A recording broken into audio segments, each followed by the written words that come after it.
So, hello and welcome to yet another edition of the Case broadcast. It's hello from me, Patrick Twitchett, the Simplifier. That's a very, very huge hello from me, Melvyn Manning, from M&M Consultancy, who's putting business back into business. Excellent, excellent. And very apt for our subject today, Patrick. It is indeed, because today it's the duo of MēL and PāT talking about contactability. Contactability. So we want all our loving audience to, and I'm going to do the actions again. So Yeah, I'm go for it. up my hands. Let's do it. Yeah. So listen out, listen up, and listen in. There we go. We love it. We love you for that, Patrick. Indeed, indeed. So this is something that you and I come up against very often, and we're quite open with each other when we talk about it, and you know, in discussion with other people. The actual part of contactability, being able to get a hold of a person, and it can be extremely frustrating because sometimes you just need a very quick answer on something. You do. And we understand that people are busy, and especially if they're, you know, a one-man band or one-woman band business, it can be very difficult to manage everything, and you can't just jump on the phone. We understand that. You and I have spoke about the control of that in the past, haven't we, Melvyn? And we can't let the phone take control of our lives, but there is an element of getting back to people. So tell me some of your thoughts on it, Melvyn. And well, it's a science, and the thing is that not everyone knows science, because every time you make a call to a person, you know, they have God knows how many millions of things going on all at the same time. So it's not always convenient. I mean, you and I may be culprits ourselves, where the phone rings. Often or not, the caller ID is hidden, or it's just a ghost call where there's no number or anything. And you think to yourself, am I going to pick that up? Could it be, I don't want to pick it up because it might be someone chasing me for money. You know, if you owe people money, then you might not want to pick the phone up. It might be the Inland Revenue, and you think, oh, no, I don't want to speak to them, or HMRC, or no, I certainly don't, you know, and they're hiding their identity. More often than not these days, they don't. But unfortunately, people are suspicious of numbers when they come through without any form of ID or recognition. Yeah. So that's your first hurdle, isn't it? No matter whether you're on a mobile or you've got these new VoIP phones on your desk with all the CLIs on there, where you can identify who's calling you. It's just a problem. So what do you do? So we've got this new mechanism called LinkedIn. LinkedIn has opened up the world and made it a little bit more simple for people to connect. And if you are able to connect, you possibly can then have some kind of dialogue on a message. That has helped, in some cases, circumnavigate the gatekeepers. But larger firms will have gatekeepers who are the PA secretaries or the personal assistants or the number twos, who basically field all the calls before you want to get to the person that you'd really like to have a call with, because they're probably the decision maker as well as someone that you'd like to pass on whatever information that you have to. So what do? It's persistence, it's finding other ways, it's possibly having a second mobile phone or a second number, where obviously if they have familiarity with your number, if you have a new or a different number, you might be able to, let's say, again, circumnavigate any gatekeeping. But yeah, it's a problem, Patrick. And you know, you and I are fairly persistent people in the nicest possible way. So we just keep going and going and going until finally you get to meet that individual, or you get to see that individual, because obviously there are networking groups where you might have done your homework and find out that a certain person you wish to speak to is at that particular event. And then you obviously you'll grab them at that point. But it has become incredibly scientific. You're almost like a detective to talk to someone, which inadvertently, once you've actually got to speak to that individual, you've got something that is of interest to them. It's very rare that you've got something that isn't of interest to them. But then there lies another problem once you've had that chat and it all goes incredibly well. And it's really a really tasty meeting. You think, okay, I'm going to close this now by just saying, because I don't want to be too harsh, let's put another date in the diary. And they probably say, I'll get back to you or whatever, or you may even do that yourself. And then there's this thing that you've identified called ghosting, where all of a sudden you can't talk to them again. So it's a bit of a minefield. It is, and I think that's very awkward. I mean, that's very much on the sales side of thing, ghosting. People don't want to face down the how would I put it? They don't want to face down the fact that perhaps they're not interested. And a lot of people are very non-confrontational and very reluctant just to say no. And you can say no without having confrontation. No, I'm not interested, or I'm going elsewhere, or whatever. And I think because some certain salespeople can be overly persistent and not let go and holding on, it can give people that perception that all salespeople are the same. Yeah, but the thing is, Patrick, on that point, the persistent salesperson, we don't want people. I mean, I don't want people. You go on LinkedIn, just as an example. I'm not interested in doing business straight away. I want to get to know the person that I'm looking to talk to. Yeah, sure. But I get a lot of information come through to me on a daily basis where people are looking to hook up and reaching out in my direction. And I get a lot. I mean, I get at least a couple of dozen plus a day. And those that haven't tried to sell to me immediately, I will respond to. Those who are basically in my face, telling me how wonderful they are and they've got something that they need me to look at for 5 minutes, they go into the dustbin. I don't even want to connect with them. But I've connected with them, so I just delete them. But at that point, they just become a number on your LinkedIn screen. So if you're a collector of numbers, then obviously that's great for you. But I'd like to talk to people that would really seriously like to get to know who I am and what I'm looking to achieve, and then hopefully provide something that may be of benefit to that journey. I sit here, Patrick, no word of a lie. I haven't propped this or whatever, but here is an old-fashioned way where I have a deck of cards here. They're not playing cards, they're business cards, where I am looking to speak to and connect with the people on these cards. It's something that I obviously go through every day. I delete some, I add some. And it's a process.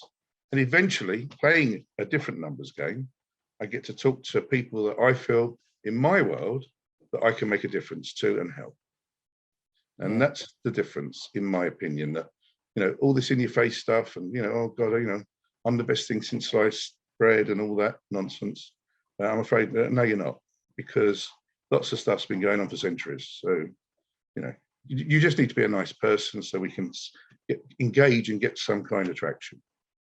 Absolutely. And I think recommendations like that, they're great coming from a third party, from someone else. But when you're trying to big up yourself, it never works, because everyone's always going to say good stuff about themselves. Well, I won't say never, because never's a strong word. It very rarely works. Sometimes you'll catch a person. I've been caught where I've seen a number and I thought, well, that looks like so-and-so's number. I answer the phone. It's not that person, it's someone else. Anyway, we get engaged in a little chat. And sometimes it's something that I'm interested in. So I don't go never, because at the end of the day, something's happened for reasons, if you believe in all that kind of karma. And, there is the odd one that will get through. I've got through to people purely by, let's say, good fortune and their mistake in picking the phone up. But many of them, one or two of them are still clients 40 years later. So It can work. It can work, indeed, indeed. And I think, and just getting us back to our core topic, which is contactability, it's that initial contact with that person is where a lot of obstacles can occur. Now, that doesn't necessarily mean it's the first ever time you're speaking to a person, but it's, you know, I might say this afternoon, oh, I want to run that past Melvyn, and it might not warrant a text message or an email, which again, you know, that other alternative communication may not be something that the recipient checks very often. You know, we can always assume that someone checks their text messages regularly, or their WhatsApp, or their email, or even now on social media. You know, people say, oh, I sent you a message on LinkedIn, or I sent you a DM on Instagram. Well, I might not go on Instagram, but once a month. You know, I might not check my LinkedIn inbox every day. I might only check it every 2 days. So I'm on Instagram, don't look at it from 1 month to the next, but that's just me. Yeah. And if I could assume, oh, I'm going to send Melvyn a DM, and in 3 months' time, say, oh, did you get my DM? Oh, I didn't even know you'd sent me one. You know, it's not about it's you don't bother to look. I mean, listen, I'm of a different generation, but you know, the younger generation, they're busy in other ways, Patrick, and certain training now, or certain ways of life now, are different to what I'm used to, what I grew up with. I mean, in my early days of being in business, and I can only go by my own experiences here, you know, if somebody didn't come back to you within 24 hours, it was rude. Now it's not rude. No, that's right. And I think that's a conditioning. I mean, I hear lots of training going on. I mean, but technology should be making our lives easier. And I often say this, but we've allowed it to make our lives busier. But it can be very distracting. The fact that, you know, the mobile phone, before we had the mobile phone, if you weren't by your desk when your phone rang, someone would leave a voice message, and whenever you return to your desk, and that may not be until the next day, that you would listen to those messages. But when you did listen to their messages back in those days, you would then action that and do something about it. Mobile phones made us much more accessible, and we can't be expected to pick it up all the time. And people have got caught in that rut. As soon as the phone rings, they pick it up. And you and I have discussed this about manners before. If I'm having a conversation with you and my phone rings, I'm not going to stop our conversation and go, oh, hang on, Melvyn, I've got a call coming in. Unless, of course, you know, my wife's about to have a baby, or, you know, someone is in hospital in the family. That's different. But generally, I'm not going to interrupt our meeting by answering my phone. How often do you see this while you're talking? Yeah. On a Zoom call, in a meeting. Or even face-to-face, Melvyn, which is extremely frustrating. And I'll just sort of say, is there a problem? Well, you know, is there something that you need to be dealing with? Because, you know, I'm here with you. We've got this time together. If you're going to keep jumping out of that onto a phone, it's just going to cut the whole thing. I remember, you're no better than you have to play an airline pilot. So before we begin, you know, if you need to take an urgent call, obviously, please feel free to do so. But if not, please, let's put our phones on silent or switch them off so that we can focus on the conversation. Now, you know, it's almost, you know, you're doing housekeeping. You've just shaken hands with the person. Yeah, that's right. And you know, even at a meeting, very often we can say, right, I've allocated 45 minutes for this meeting. Is that the sort of time scale you were looking to? You know, I'll put my phone on silent, blah, blah, blah. It's just, like you say, setting those parameters. So this is how we're going to interact and what we're going to do. And I think that's a really good way going forward. But that contactability and that approach on the phone, I know in the early days of the mobile phones, a little story. Worked with a purchase manager at a particular company, it's a lift company, and one of my suppliers also supplied him, a different type of thing. They weren't a competitor. And he then confided in me one day. And I said, "Oh, will you do much business with so-and-so?" And he said, "Well, to be honest," he said, when we were in a meeting and his phone rings, he just stops talking and says, "I've got to take this." And then he might be on the phone for 5 minutes. He said, "And my time is really valuable and it's really annoying the hell out of me and I don't want to see him anymore." So I had to strategically go back to this guy because I really got on well with him and just say, "Look, I'm going to be straight with you. This is the feedback I've got. You need to condition what you're doing and how you're responding with your phone, or you're going to lose business." So I understand there is that aspect of it, that it is rude to answer the phone. But what we're talking about is the flip side, is how quickly do you get back to someone? I know on my phone, I've got voicemail set up, and not everybody does that. Especially the younger generation don't tend to have voicemail switched on, which I find quite frustrating because I always like to leave a voicemail just to let someone know it's me, etc. And I might even follow that up with a text message if I haven't heard back after a while, just to say, I tried calling you. But then for someone not to get back to you, let's say 24 hours later, you can misinterpret that very easily. You could be saying to yourself, "Oh, don't they want to talk to me? Have they got the hump with me? Have I done something to upset them?" Well, all these things can go through your mind.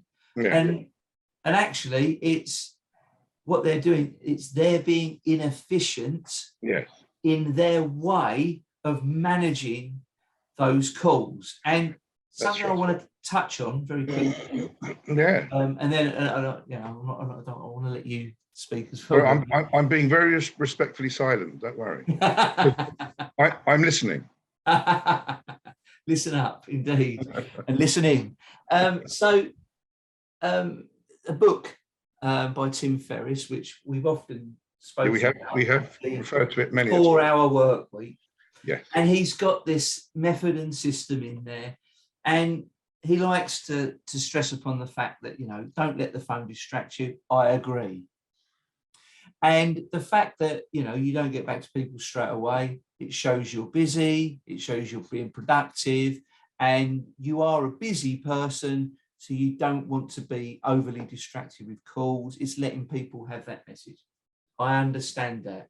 And he puts lots of things in place to say, I check my emails twice a day, and I do this and I do that. And on his voicemail, he might say, "I'm not available right now. I do check my voicemails once or twice a day, blah, blah, blah." Okay. But we have to be very mindful of the fact that people are reaching out to us. We don't know why they're calling us. So they might just be wanting to catch up. They might just want to be a bit of quick advice. They might have a particular issue that they really need to discuss with you and want to speak to you before they have to go on to another company. But they could be having a business opportunity for you. They might have someone in their network they want to refer. Now, they've said to that person, "I'm going to put you in touch with so-and-so. I'm going to put you in touch with Patrick." And then they ring me, leave a voicemail, and I don't get back to them for 48 hours. They're then going to think, hang on a minute, if I'm going to refer you to that person, are you going to take 48 hours to get back to them? Because you're setting a precedence then. How you interact with them is how you're going to interact with who they refer you to. And is that reliable? Is that the sort of person you want to refer, because your reputation is being placed into them and how they respond? Isn't that right? I'll give you a little story myself in communication, as far as a situation where it's a real situation. It's one of, you know, a leading name in the country. I'm looking to speak to an individual. So I finally got hold of this individual by pure good fortune. Happened to be at an event where they happened to be at the event. I made an arrangement where we were going to contact one another and have a meeting. We did that. We had the meeting. It went. I could never have wished for it to go so well. It was just incredible. The amount of enthusiasm, and other people were coming into it was a live meeting. People were coming into the room. Here is meet so and so, so and so. And it went on for a lot longer than I'd anticipated. That was last November, December. It's now into March 2022. Not picked the phone up once to any of the calls made to literally make another appointment, not to sell them, but to show them some of the commodity or service that we put forward and demonstrate that it could work for them, not sell to them. Yeah. Won't come to the phone, won't respond to a message, won't do anything. So at this point today, I'm going to make a decision as to whether I'm going to pursue chasing that person in the future. Yeah. But what I will be doing, knowing that it actually engaged with such enthusiasm, is I'm now going to go and offer it to a competitor, their competitor, who hopefully will, let's say, respond differently, have the benefit of what's been put to the table, and the other company won't have that, because on certain exclusive situations, they're the loser. Now, how do you know you're going to be the loser? But people's habits, it's a human thing, isn't it? You know, you can't threaten anybody because that's rude. You don't want to be rude. You can't come across and say, you know, I'm now taking the opportunity away from you. I'm going to give it to your competitor. You just need to do that. But at some point in the communication arena, you've got to find where the line is in the sand, where you want to draw it so that you can move on, not lose out, but, you know, I've wasted nearly 3 months of my time politely trying to say hi to this person. And, you know, one has to move on. You know, you have to make that decision. Now, a lot of people out there listening and viewing this podcast are going to be thinking, oh my God, what a palaver, what a drama. But they're going through it 100 times themselves a year. And all we're doing is time wasting. We're wasting our own time. Definitely. So there's a time management aspect to this, Patrick, isn't there? Yeah. I mean, 100%. And I know in my previous engineering role, I got very involved in procurement. So I was speaking to a lot of suppliers for fixings for steel. And of course, there's a lot of them about. So you'd be sitting in the office. Our office overlooked the car park, so you could see who was coming in. And, you know, you'd see the old reps get out the car, their little in them days, you had a little folder, and you just think, in the middle of stuff. So in the end, I wanted to be polite about it, and I just put at the top of the stairs, I put a little sign that said, reps will be seen by appointment only. And you used to hear the steps come up, dum, dum, dum, dum. You know they'd be reading the sign and it's going, dum, dum, dum, dum. Yeah. But very often, they'd just pop their head in the door, because some of them were new. Say, look, I've just seen your sign, but here's my card. I'm from this company. I'd like to speak with you. Is there a number to get you on? Then I'll book an appointment. And because they were civilized about it and respected the notice, I'd say, that's absolutely fine. If we make an appointment, I'll be more than happy to see you. Yeah. Even though I probably had about 5 suppliers, it was a bit like, okay, but I like to give people, just that 5 or 10 minutes to have a conversation. And you're managing your time then, but you're not being rude. You're not ignoring. No. And that's the difference. And people will remember that. So what would be your reaction? You've gone through those motions. Someone's been very polite. They're now on arrangement. They're calling you, and they call you to your landline, or they call you to your mobile, and the phone rings and there is an unidentified number there. Not even a number, just unidentified or whatever it comes up on screen. So do you pick it up or do you just let it ring? I never pick up an unidentified number. I'll pick up my mobile if I recognise that number and know who it is. But if that person leaves a voicemail, I will listen to that voicemail. Yeah. And I will then log a return call for that. Now, that might not be straight away. Yeah. It might be the next morning or it might be later that day. And it just depends on the urgency and what it is. But I will then put them into a system. If there's no voicemail, Melvyn, then very often, I've got the facility there. If they then hang up and they don't even send me a text message, I'm thinking, well, one, who is it? And two, what do you want me for? If they haven't got your mobile, it's hard to send a text message. However, if they're ringing your mobile, well, hang on. There are robots. There are robots, aren't there, with BT and various other carriers? That even though it sounds like Martian, you can leave a message, and it's hard to collect them as well. Nevertheless, there are mechanisms, but again, I know the guy's name now, so it's Patrick Twitchett. Let's see if he's on LinkedIn. And then, there is that activity which, let's say, lessens the blow. Yeah. I mean, it could be a client calling, admittedly. But if I don't know that number, I'm very wary who I'm ringing back, because very often it's some slick salesman that won't get off the phone and won't leave you alone. So I've made the mistake in calling people back like that. I'm going to give you one example. Actually, Melvyn. This is a rather amusing story. This was I received a call from someone, and I think they'd left a message, or they were leaving a message, and I thought, oh, who is that? I don't recognise that number. I rang it back, and it was some debt collector.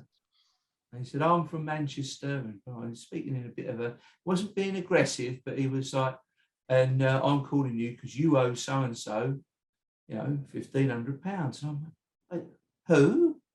I said, I think you got the wrong person. Well, you need to resolve this, because the next call you get from me, you won't like that call. And it was starting to get a bit menacing, and I was quite calm, because I thought, well, I was sitting there thinking, do I owe someone money? I don't think I do. And after a while, I said, so tell me who this person is, because I've got no idea, and what is their contact number? I'm quite happy to contact them. And it actually turned out, Melvyn, that I'd rung that person earlier in the day, because I've got them in my contact list about something. And they said, oh, yeah, no, that's all right, mate, blah, blah, blah. And when they spoke to the debt collector, they got this Patrick mixed up with another Patrick and given him the wrong number. Oh, dear. So I am personally a little bit wary of who I pick the phone up to. I hope you demanded an apology. I did. I didn't get one. I think he said, sorry for the misunderstanding or whatever. But and that was it. And he said, yeah, he's explained to me. It happens. People knock at doors when people have moved into a new house, don't they? Yeah. So there is that wariness. Misdemeanors, yeah. And because you said about those, I mean, those automated sales machines, quite often they'll ring 20 numbers and they've got a call centre of 10, and then when the 10 pick up, the other 10 calls just cut off. Sometimes we get that, and we know it's cut off, and we think, oh, it's a sales call. Yeah, and they're not going to leave a voicemail, so that's great, because that filters them out. Okay, you haven't left me a voicemail. It's probably an automation. Also, that would be my assumption. If people don't leave a voicemail, it's automated. Yeah, I mean, listen, modern technology has its good points, but it has obviously as many bad aspects to it as well. Yeah. And sales are hard to come by, and certain businesses, certain sales team leaders, company owners, whichever, they like to use the technology to see whether, you know, the 1 in 100 or the 1 in 1,000 is going to engage to get them business. And they do that from here, or they do that from abroad. And obviously there's laws against that, because, you know, you're not supposed to do things. The TPS service that comes to mind, which people can register for, particularly consumers. It doesn't work so much for business. But no, at the end of the day, you know, we're here to discuss, I think. So in communication, in these situations, if we're to give advice, which, you know, it's very hard to give advice in this particular arena because we're dealing with human nature here. And obviously people's upbringings, trainings, age bands, etc. What is your secret, or what is your preferred route in these situations? And when do you draw that line, Patrick? Again, if there's a voicemail, I'll make a note. I've got a CRM, so it's quite easy for me to then make a note, sit down, give an appointed time, go through those messages, clear them off, and I'll have a schedule to follow up. Or, you know, if it's a salesman that I've already told that don't bother me, you know, what's the point of ringing them back sometimes? So there will be a time that I suppose I'm ghosting someone, but it's just that I've already told you, don't bother ringing me yet, so I'm not going to respond to that call. Most of the time, it's there and it's scheduled. So what am I going to do with that call? How urgent is it? I'll prioritise it, and then I'll schedule that in the diary. So is there a time framework, like within a matter of hours, days, weeks? I would say if I can't do it that day, it's got to be the next morning. Depends. Obviously, if I've got back-to-back meetings the next day, it's going to have to fit in, and I'll allocate it. And I'll allocate it in a time, and then I'll respond to them. And I have a system when I'm responding. I'll respond to them. If I've got the facility to leave a voicemail, I'll leave the voicemail.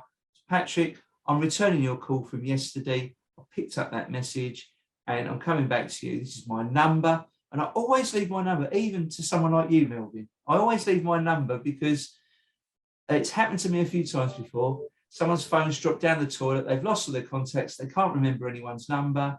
And it just helps though in those situations. So I always leave my number. But then if I don't get a response to that within maybe 12 hours, I might send a text message to say, I did try calling you at such and such time.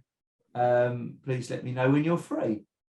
And that's how I will deal with those situations. And remember, contactability isn't just about the telephone. It might be a LinkedIn message that someone could be an email. Could be an email now. Could be an email. You might get repeat emails. I sent you an email last week, and I was trying to sell you my wife or whatever it was you're trying to sell, and and I haven't heard from you. Is it something I said, or I'd just like to remind you of what I was obviously looking to speak to you about?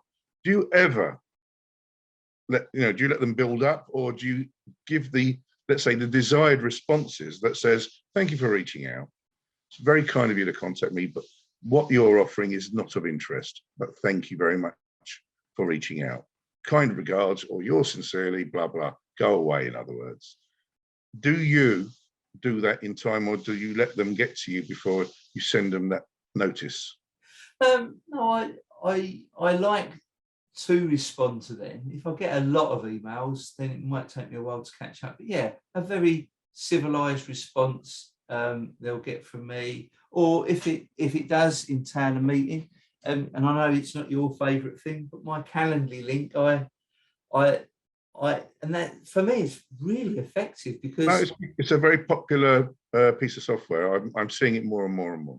Yeah, and I will send that back with a message, and sometimes it's not a huge message, but it is a polite message to say, look, find the best way to set a date in the diary is by sharing my calendar. Have a look on here. If you can't find a date that suits, please let me know and we'll try and arrange something else. But if there is a date in there, then please book it through this and then we can set something up. So it's managing that in an efficient way that we haven't played telephone tennis because, you know, we often use the phrase telephone tennis.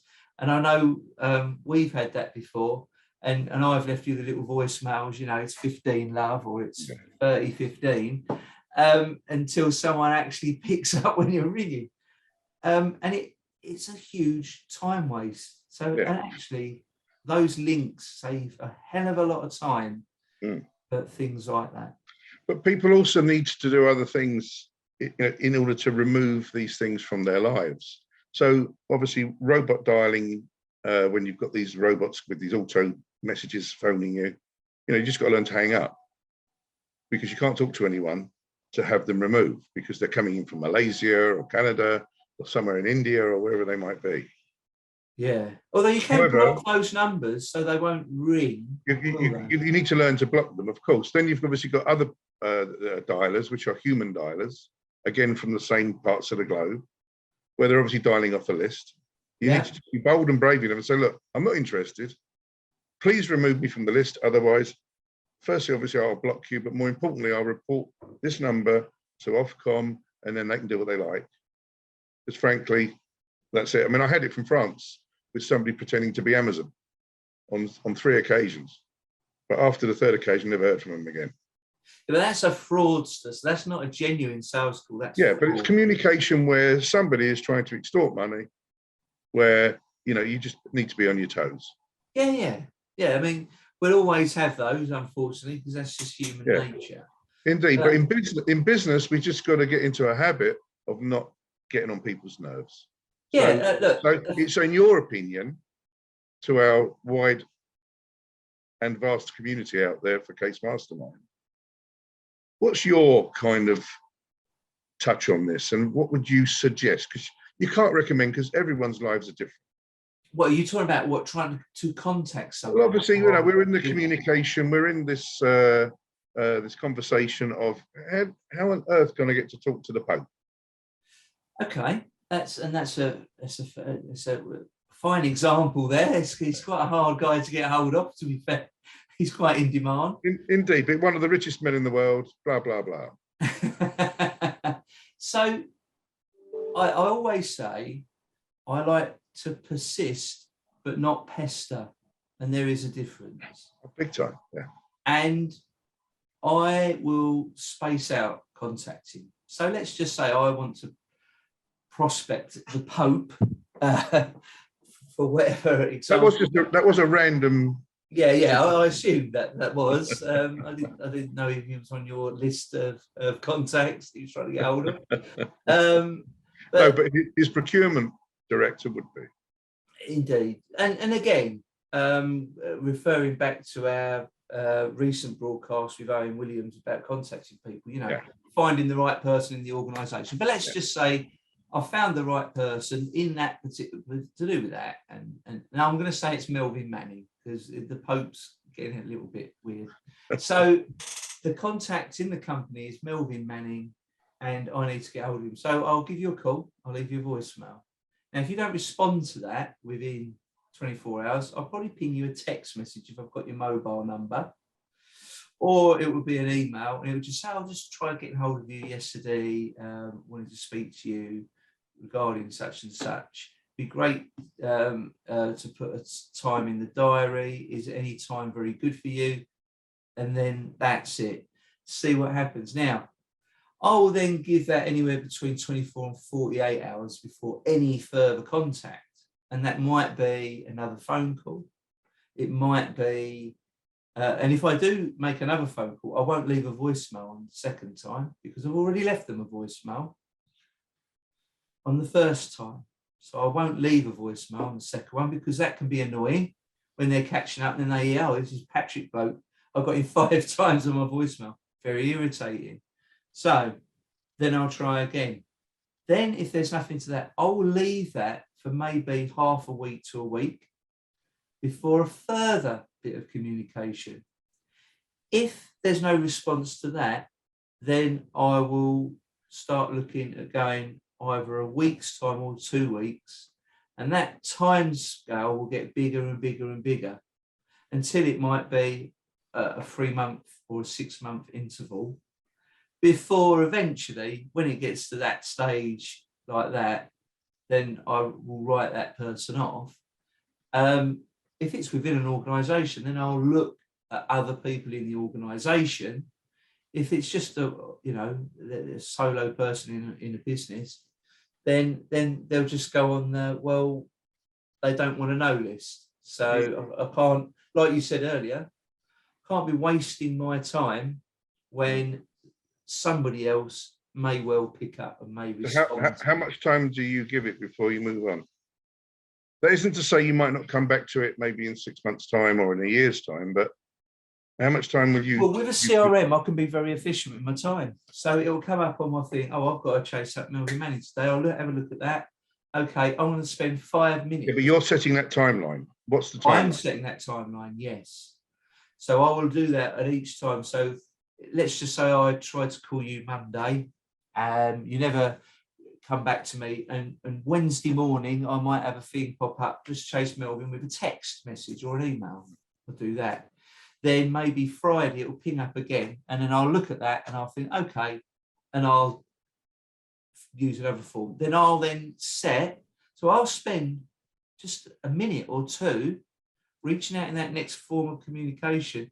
Then it's back in the schedule. Right, next time I wanted to catch up with them, I'm now going to make it a week's time. Bang, move on. That's all the time I'm spending on it. So when you accumulate that time, I've probably spent less than 10 minutes in a 6-month period trying to chase that one individual, because I've managed it efficiently and recorded the information. Okay.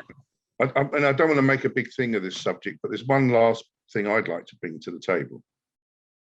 A lot of companies are out there looking to do this work for you. So they'll basically make the sales calls because you are a 1 or 2 or 3 person business. You're busy doing what your specialisms are. So you employ a company to go and, if you like, go and filter and go through a database in order to knock the doors down on your behalf. Yeah. And I have a friend that does that, and he makes a living on doing that. Is this Richard? This is Richard Aldermeakin, who is highly recommendable, because when he finishes his presentation, in obviously showing what he does in his services, where, I mean, this sounds like a sales pitch, but it's what they all tend to do. Some are more aggressive than others, but he says the phone is his friend, and he'll do things gently and nicely, as far as I'm aware. Now, there is a facility there where people, maybe if they are finding that they're having little success, where that is an option, where people like Richard are a little bit more accepted in this day and age, and they do it with a CRM. It's logged properly. People are given the opportunity to be removed from the database. That's not putting ridiculous pressures on individuals to try and make a sale. So, I just wanted to put that on the table. As I say, it's not an advert for Richard, even though he is a lovely guy and does really do a good job. But there are many people like Richard out there who can do the same thing, thus taking away all the anxiety and fear, because there is that out there too, which can help business people do the job. Yes, it might come with a small fee, but when you think about the time that you waste on making these calls and making these diarized events and having all the anxiety that goes with, oh, have I got to phone this person back? Is it good? Isn't it? All that nonsense that goes through your mind when you're making all these calls. That can be something that can free you up. Go and play golf while someone else is doing the right thing.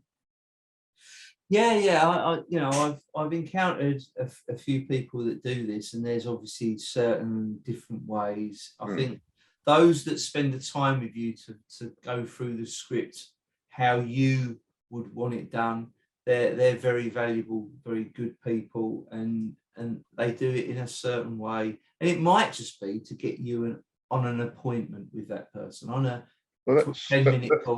That's where your business life journey begins. Absolutely. And you know, some of them might charge an hourly rate, some of them might charge on a commission basis. So for every lead they get, it's X amount. And if that goes through to work, it's X amount commission on that. And I think that's, you know, there's a good opportunity for people to do that sort of work. And there is a skill to it. And it's delegating your time, and especially if you're not really into that sort of thing. You know, there's always a way. You know, what I'm suggesting here is, you know, never feel defeated, never feel despondent, never feel, you know, really, you know, you're not succeeding, because there's always alternatives. There's always other methods. I mean, frankly, you know, I'd like to say to our audience, if they would like to engage with you or I, they can find us on LinkedIn. And if you wish to engage, then here is an opportunity. Absolutely, Melvyn. I think it's a very different world to what it was, you know, when I think back, you know, in the 80s. Well, when I were a lad. Yeah, when I were a lad, there was the telephone. You didn't have internet, you know, in the beginning of the 80s. I had this. Yeah, knocking on doors. That's it. Yeah, and people still do that today. You know, I prefer it if people will allow it. Yeah, you know, you used to use mail shots because there wasn't anything else really. And I've got news for you, Patrick. I still do it that way. Yeah, and it works. It works. But I'm not going to get involved in a conversation now about the difference between that and social media and all this new tech. No, that's a totally different subject. That'll be another hour. That'll be another hour plus God knows what, debating the differences. Indeed. So I think, I don't know, I think we've summed up the topic of contactability. Do you agree? Yeah, and I think we've just demonstrated how people can get in contact with us, let alone other people. Yeah, absolutely. Very good. So Melvyn, now as it's just you and I, I know neither of us have been. I'm very worried about this bit. Neither of us have been through the mincer yet of the favouritism round, and we're going to squeeze you through the mincer today. Come on, go for it, Patrick. That audience can catch me know out. a little bit more about Melvyn. So your friend Uncle Melvyn, we're going to find out more about him for you. And in your favouritism round, Can I take my hat off for this bit? It's entirely up to you. But you can tell us, firstly, your favourite pastime or hobby. My favourite pastime and hobby is something that I enjoy motor racing, Patrick. Well, as in Formula One or as in it's Formula One and saloon car racing that I like. Many moons ago, I have done, for what people probably don't know, I did go to Brands Hatch and do the racing school there, and I learned to drive Formula Ford 1600s. And it's something that I keep up my sleeve. It's not something that I broadcast. It's not, I'm broadcasting it now, but it's something that it's a big passion for me. I follow Formula One and have done since I was about, that high. And that was quite a long time ago because I'm 6 foot tall now. But it's a thing, when I was a teenager, I did beyond Formula One. I was a regular at Santa Pod looking at all the dragsters and watching them go down the track. And I enjoyed the smell of the fuel. I enjoyed the smell of the burning rubber. It was a bit of a drug for me. And that might have surprised a few people. And I think, I'm not sure what it's called, whether it's Extreme E. Have you seen that? Well, the Extreme E is the battery powered racing. I have watched several races, particularly in the Middle East, where it's very, very, very popular.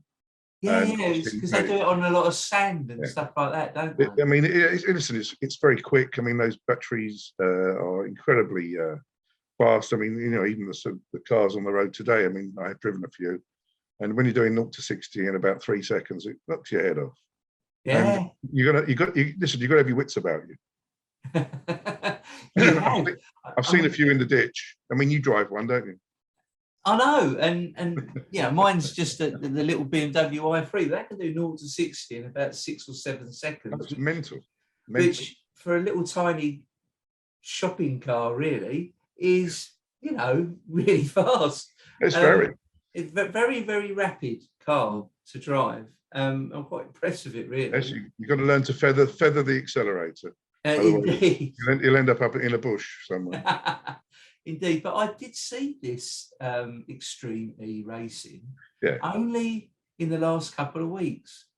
My stepson James was watching it, and I went, "Oh, so what's this? What's this? You can't hear the engines either. Are they electric vehicles?" I was just like, I was totally. Yeah, but it's very much like Scale Electric. If you're into Scale Electric, it is. But honestly, the guy in front's okay. The guys behind him with all the sand. Oh yeah, can't see a thing. You've got to have your wits about you, because you've pretty much all got the same under your toe. But it's about who is the bravest to take that corner, to break that late, etc., to learn where all the points are, like I have done. And you know, it's frightening, absolutely frightening, because you know, when I had my tuition doing fuel stuff, you know, it was, you know, certain points, you know, you look here, you look there, you know, and the instructor who's sitting next to you, you know, you're all belts and braces in a joint type of vehicle where you're sitting next to one another. God, I thought I was going to die, because they're braking at certain points. You think, I'm never going to make that bend, but you do, do, and then you learn how to do it yourself. Yeah. So yeah. Oh, good. So that's not just a spectator. That's been taking part as well, and that's quite expensive to get into that very sort of sport, isn't it? It had to stop. Yeah. That's right. It's very expensive from the. No, I like. Listen, I'll watch Formula One anywhere in the world. I've been to a number of events myself. It's very loud. If you pick the right spots, you have to wear ear defenders, otherwise you go deaf. And it's just for me, it's amazing. I love it. Yeah. Plenty of adrenaline going on there. Very good. Right, here, your next one, Melvyn. Your favourite celebrity from any field and why? Oh my word, my favourite celebrity. Who would I love to meet? That's the question, isn't it? Who is that person? Unfortunately, they're dead. So is that alive? It can be living or dead. It can be living. Okay, well, my person that I would love to have met many moons ago would be a gentleman by the name of Leonard Nimoy. Who I first came across in Mission Impossible back in when God was a boy days. Oh, so that was pre-Star Trek, wasn't it? I believe so, or certainly during. Right, okay. But obviously his influence, what he brought to science fiction, how he worked with Gene Roddenberry, good, bad, and indifferent. Because obviously, you know, if there were another, if you would ask me, you know, who's alive right now, I would love to be in the company of Captain Kirk. Well, William Shatner, the original. Bill Shatner. I mean, unfortunately, I do have a dreamy influence. It is something that has built up over many, many years since I was a child, through the 60s, watching Star Trek, which was a failure back in the day. But it's evolved, and the world of science fiction has gone and bloomed into all sorts of incredible, wonderful things, where obviously Star Wars has now come through.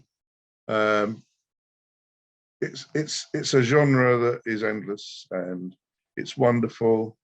And you know, my favorite film, which I'm sure you might be asking me at some point in a short while. Oh yeah, that will be. I will save. But Leonard Nimoy as an influencer, as a person, as a writer, director, you know, he gave a lot to us in this big wide world. Okay, so I mean, what originally attracted you to Leonard Nimoy or Mr. Spock in Star Trek? Well, listen, there was the Spock character that was created. He obviously took it on board.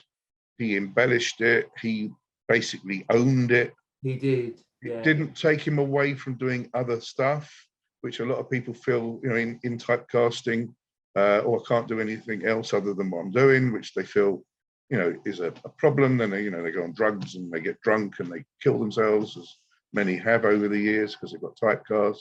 Yeah. Yeah. He never fell into that trap. He was very calm. He was influential. He went on both sides of the camera. He spoke about his journey a lot. He was a relatively quietish man in the public eye, but when he did come in the public eye, he was like a doctor. And his intelligence was incredible. Yeah. And, for me, that was it had an influence in me. Okay. And he directed a lot of stuff as well, did he? Oh, he did. He directed many of the parts of the series, and he also was very influential in the movies. Okay. That's cool. Okay, well, you never know. Anyone out there listening knows William Shatner in any way or form. No, Jeff Bezos knows him quite well now. The oldest man in space. Yeah. Good luck to him. I mean, Bill Shatner's done so many other good series. I mean, in particular, Boston Legal was, a phenomenal series that I would highly recommend people watch that. Oh, right, okay. I remember the likes of T.J. Hooker, the policeman. Yeah, that was enjoyable to a degree. Bit corny now. Fair enough. Right, so moving on from that, Melvyn, and moving to the stomach, what is your favourite food or meal? Well, I can only give you one food that I have two, to be honest with you, and they're both red meat. I am very partial to a sizable fillet steak, which has to be medium to well done. I don't like the red stuff, but I'm a bit of a carnivore and I do enjoy that. And I'm very partial to a full plate or a sandwich with salt beef. I do love salt beef, which in other people's worlds is called brisket. And it's highly addictive because of the salt content, and I can't get enough of it. You're hooked on brisket, okay. Very good. So if you're having Melvyn round for tea, you know what to do now. And you even know how you like the steak done as well. Brisket is an inexpensive cut, let me tell you. The fillet's the dear one. Brisket's an inexpensive cut. But you really you've got to know how to cook that because it's a science. Fair enough. So moving on from the science of brisket, what is your favourite cartoon? Oh, my favourite cartoons. We're going to go back to Wacky Races and Dick Dastardly, I'm afraid, and Penelope Pitstop, who I was in love with. You fell in love with Penelope Pitstop? We've heard it on here before with others, but it's something that from my childhood is highly memorable. Well, obviously, we've had Tom and Jerry and Mickey Mouse and Donald Duck and Goofy and all that, and I can tolerate all of that. I love a cartoon, but Wacky Races was just different. Yeah. Okay.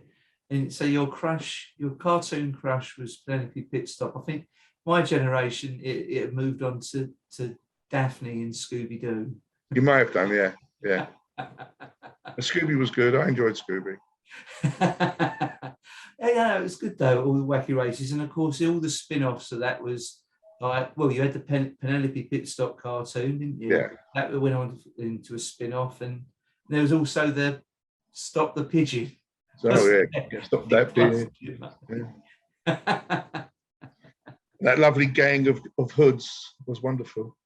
Yeah, indeed. And the man that said, where someone dreamt that one up, I don't know. Yeah, but then you'll take me back to Mr. Magoo, who was also a great character for many years. It was, and that's been revised. My grandson watches Mr. Magoo. Yeah. There's the all new Mr. Magoo. I was quite surprised to see it, but it's just that funny thing, isn't it? He can't see properly, and he's making all these assumptions. Good. Indeed. Yeah. Okay. Good. Excellent. So now your favourite film. Yes, I've been waiting for this one, and I had thought long and hard about this because I thought it would be in there somewhere, and I'm going to tell you it's The Fifth Element. Oh. The Fifth Element. Because you thought it was going to be one of two other things, didn't you? Oh, I thought it was going to be some sort of Star Trek thing. Okay, The Fifth Element. I have watched The Fifth Element more than a triple handful of times. See, now I've never watched this, Melvyn. I've started to watch it, and it's quite wacky and out there. And now, who's the British actor in it? What's his name? The British actor. Yeah, or is he not British? Who's the famous actors in it? You've got now you're going to catch me here because my mind's going to go blank because I'm terrible with situations like this. But it's Bruce Willis is the hero. Right. The English actor that you're talking about, I never remember his name, but he played a priest. Gary Oldman. Gary Oldman was in it because he played the villain. Right. Yeah, that's the one I'm thinking of. Is he British or is he American? And Chris Tucker played the most amazing Ruby, a character called Ruby, and it was just the making of his career, I think, because he was just stunning, outrageously funny. Okay. It cracks me up every time I watch it. But there's quite a few well-known, let's say, British actors in there. I can never remember all their names. But yeah, but Gary Oldman was fantastic. Yeah, I've not watched that yet, so that's going to have to. Well, I won't spoil it for you, but I've push watched at the it. top of my list. I know I've watched it too many times, but even now, if it were on, I'd watch it again. Okay, that's interesting because I know you quite well, and I wasn't expecting you to say that one. No, I thought you might not be, but if you ask my children, particularly my daughter Nico, when it's Christmas time with Daddy, all they want to do is sit down and watch The Fifth Element. Most people want to watch Christmas. Christmas Carol or The Sound of Music or Chitty Chitty Bang Bang. Yeah, White Christmas is The Fifth Element. Oh yeah, it's got to be The Fifth Element. It's phenomenal. A warming Christmas film. What's your second one on the list? Die Hard. No, I do love White Christmas. Oh, okay. Well, that's a very good Christmas watch. That one, definitely. Okay. Very much into that. Danny Kaye is also one of my heroes of the past. Okay, yeah, good old Danny Kaye. Right, so moving on now to your favourite TV show. TV. Now, I do have a favourite TV show, which I watch non-stop over and over again as well. And it's called The Big Bang Theory. Oh, yes. Now that is, I really enjoy that. I can't say I relate to it because I don't have that intelligence, but I love the play on the intelligence. Yeah, you've got an element of that nerdiness in you. I mean, you do, but then you've got a good balance there because you've got incredibly clever people in different walks of life in their characters, and you've got Sheldon that obviously thinks he's God, and you've got Leonard who's like the needy man, but he's very short and he plays on. And then you've got the other two lunatics, which absolutely balance it out perfectly with Kutrapali, and you've got the Howard, the Jewish character, yeah, who's never got his engineering degrees. He's just an engineer, by mere effort and what have you. And he does stuff for NASA that they totally don't engage with. And it's just so daft and just incredibly funny, and it is. The writing of it is just so clever. Yeah, I was informed, I don't know how true this is, that it's terrible. I keep forgetting the scientist's name. Who's the well-known British scientist? Well, the one that died recently, the one in the wheelchair. Yes. Because he was always on the show, wasn't he, with some of the Star Trek characters? I've got. His name's gone from my head as well. That's really bad because he died a few years ago, didn't he? I was always mentioning him. Yeah. Stephen Hawking. That's Hawkins. Right, Hawking. I don't know why. Wesley Crusher's always in it. Oh yeah. Bill Wheaton or whatever his name is. Yeah, that's right. And occasionally, you get some of these other incredible stars are in it. I mean, Leonard Nimoy was in it before he died. Yeah, and the guy who does the voice, David L. Jones, the one who does the voice of later. He did an episode. That was hilarious. Yeah. He was like a naughty little schoolboy. Darth Vader's voice. Yeah. Yeah, that's right. Yeah. Yeah, it was good. Robert Earl Jones, isn't it, or something like that? I don't know. Oh, was it Robert Earl Jones? Oh, Yeah, but anyway, he died as well. He was also gone. Has he died? The last couple of years, yeah. Oh, I didn't know that. Oh, I didn't know that. Yeah. Okay. So, all right. So, yeah, I enjoy the Big Bang Theory too, as well. Really good humour, that is. And yeah, don't forget, I was told. and don't forget, you got the Totty bit with Penny. And there's but then there's a similar Penelope pit stop Penny. But what I was going to say was, I was told that Stephen Hawking had quite a strong influence in the writing of a lot of those episodes. That may well as be. Yeah, which I could understand. You know, there was definitely that. Sheldon, the character, was besotted by him. Yes, that's right. It was his hero, wasn't it? Yeah. Right. So moving on from the TV show, your favourite comedy or comedian? Is our grand finale. Favourite? Now that's a tough one because there's so many. I know you like some controversial ones. I do like controversial ones. I won't mention those names because they are controversial, and people might think, "Oh, no, it's a bit controversial." So, in the real world today, unfortunately, he's also recently retired. Is Lee Evans? I've been to see him many a time. Oh, yeah, very popular. But on telly right now is Lee Mack. Yeah, who is a very versatile comedian, and his live shows are incredible. But Michael McIntyre, I'm afraid, I'm going to put at the top of my list as an all-round entertainer. You may be surprised. His live shows are amazing, but his TV stuff is very enjoyable and entertaining. Yeah. He's not rude. He doesn't get aggressive. He's very smart with his wit. He is and it's very observational humour, isn't it? Yeah, very much. Of everyday life, that he talks about, the hoovering that everybody can relate to, and things like that, which... Yeah, and if you watch Lee Evans of the past, he was very similar, but a little bit more dramatic, very sweaty, and a bit Norman Wisdom-y kind of stage performances. As an actor, he didn't quite crack it. So he was in The Fifth Element. Oh, he was in The Fifth Element. Yeah, he was on the boat. So you'll watch out for him. His films were never that great, sadly. He didn't really do very well in films at all, Lee Evans, but he did give it a go. Yeah. Okay, interesting. I think I'm surprising a few people here, Patrick. Yeah, I'm sure you are. And again, going back to Lee Mack, I mean, his wit, very clever. When very on that sharp program, Would I Lie to You? Would I Lie to You? Terrific. Yeah, so sharp.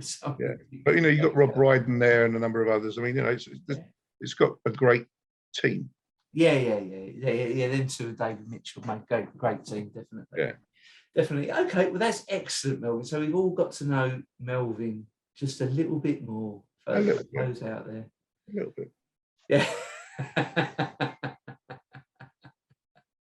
And I will say, Melvyn, anyone who wants to reach out to you, what is the best way for them to reach out to you?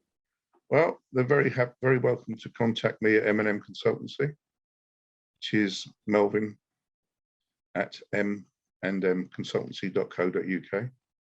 That's the word and, not the ampersand.